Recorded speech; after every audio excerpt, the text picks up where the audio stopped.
هنعمل مع بعض الفراخ المشويه دي. ان شاء الله هتبطلي تشتريها من بره. طبعا نظافه، غير ان هي طعمها لذيذ جدا، هتعجبك قوي. كانت معاكي صفاء مجاهد من صفحه طبق طبقنا. لو عجبك المنظر والطبق ان شاء الله هيعجبك، تابعي معايا للاخر، وما تنسيش تعملي لي سبسكرايب عشان يوصلك مني كل جديد. وشكرا جدا السلام عليكم احلى متابعين، يا رب تكونوا كلكم بخير. عايزين النهارده نعمل الفراخ المشويه. طبعا عملناها بطرق كتير، لو حابه تتفرجي عليها على الصفحه عندي. النهارده هنعملها بطريقه سهله جدا، والنتيجه هتبقى طبعا تحفه وهتبقى جميله قوي. الفرخه زي ما انت شايفه كده، انا جايباها من راجل ما عملش فيها اي حاجه لسه. هشيل الزوايد بتاعتها اللي هي كده من ورا كده، الجلد اللي هو ملوش لازمه. طبعا قطعت دي الجزء بتاع الجناح، هقلبها كده اهوت على وشها، وناخدها كده نقص كده بالمقص اهو زي ما انت شايفه. طبعا المقص معصلك شويه معايا. احاول بقى افتح فيه، احاول طبعا اقص اهو كده. انا مش بحب اشيل الرقبه بحالها، بشيل جزء فتحتها كده بالكيفيه دي. بعمل كده، بصي كده اهي، اديها تشريطه كده من وسط واريحها كده زي ما انت شايفه. ونرجع نشيل بقى الرقبه، الجزء ده مش بشيله كله، بشيل الرقبه خالص زي ما انت شايفه اهو. واذا حابه طبعا تكملي تشيلي سلسله الظهر مفيش مشكله عندي، بس انا مش بشيلها اهي، ان هي بيبقى فيها لحم يعني. بصي عملت كده اهو الفرخه اهي قدامك. ابتدي طبعا اغسلها اهي، بصي كده اتفتحت اهي كده. طالما اتفتحت كده خلاص مفيش مشكله فيها. هغسلها الاول وبعدين كده ابتدي اوريكي هنعمل فيها ايه. عندي ايه للغسيل؟ محضره ليمونه كبيره معصوره ومعلقه خل. بعد ما بغسلها كويس بالميه بحطها في حاجه واحط عليها، اقلبها كده واروح حاطه عليها الليمون بالخل واسيبها بقى لما تتصفى. هوريها لك بقى لما تتصفى. بعد ما غسلتها بمحلول الليمون والخل، طبعا اي طيور عندي، لو انتي شفتي البط او اي طيور انا عاملاها على الصفحه بتاعتي، بحب انشفها جدا كده عشان ما يبقاش فيها اي زفاره. انشف كده البلانش كمان اهو. طبعا سبتها انها تتصفى، امسك كده اهو ونشفها كويس قوي. بعد ما نشفناها هنشرط كده،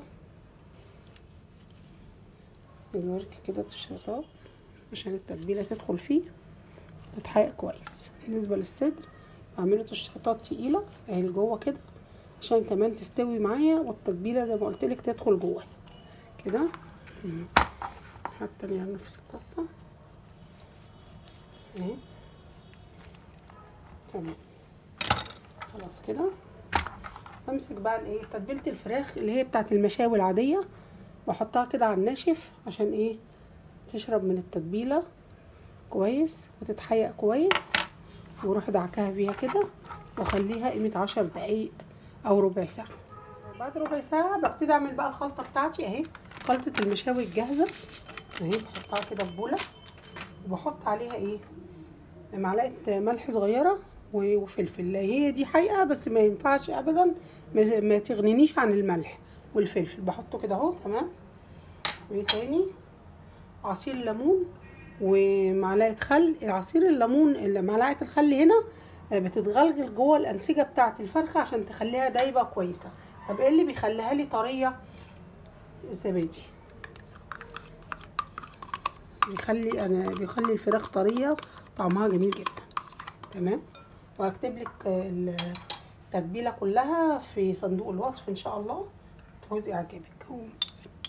ودي كمان معلقه كبيره من الصلصه،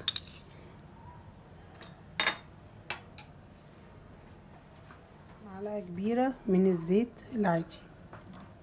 الحاجات دي كلها بتساعد في تحمير الفرخه وتطلع جميله جدا ان شاء الله، هتبقى حلوه جدا من ايديك. جديد بقى كمان معلقه من دبس الرمان او العسل الاسود، عشان ده اللي بيخلي لون الجلد جميل وبيخليها مشويه ملهاش حل تمام.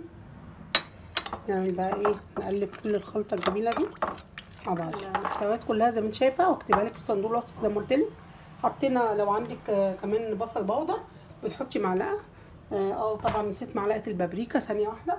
حطينا بقى معلقه البابريكا تمام بقى الفرخه بتاعتنا كده، خليها تشرب طبعا التتبيله خالص بتاعتنا. طبعا التتبيله دي افضل حاجه فيها ان هي تقعد 6-7 ساعات كده، يعني حبه حلوين 3-4 ساعات على الاقل فيها عشان تشرب منها وتبقى جوسي ومتحيقه وجميله عشان تديكي النتيجه اللي احنا عايزينها.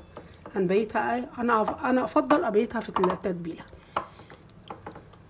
زي ما انت شايفه كده حطيت شبكه وتحتيها الصينيه فيها قشر ليمونه متقطعه شرايح، حطيت لورا، حطيت حبهان، عودين من القرنفل وعود قرفه. ده الاختياري، ممكن تحطي شرايح ليمون بس مفيش مشكله. بحط ميه سخنه عشان اول ما احطها في الفرن تشد. طب انت ممكن تحطيها على شبكه الفرن على طول، تحطي تحتيها الصينيه دي برده فيها ميه واي محتوى من اللي انا قلته. تمام، انا بعمل كده عشان ما ازروطش بصراحه الفرن واضطر ان انا اغسل الصاج الكبير بتاعه، فانا الفكره دي افضل بالنسبه لي. احط بقى الفرخه كده تمام زي ما انت شايفه، احاول افردها كده عشان ايه تستوي. طبعا الجوز بتاعها هينزل في الصينيه، وبحط الباقي كده عليها اهو كده.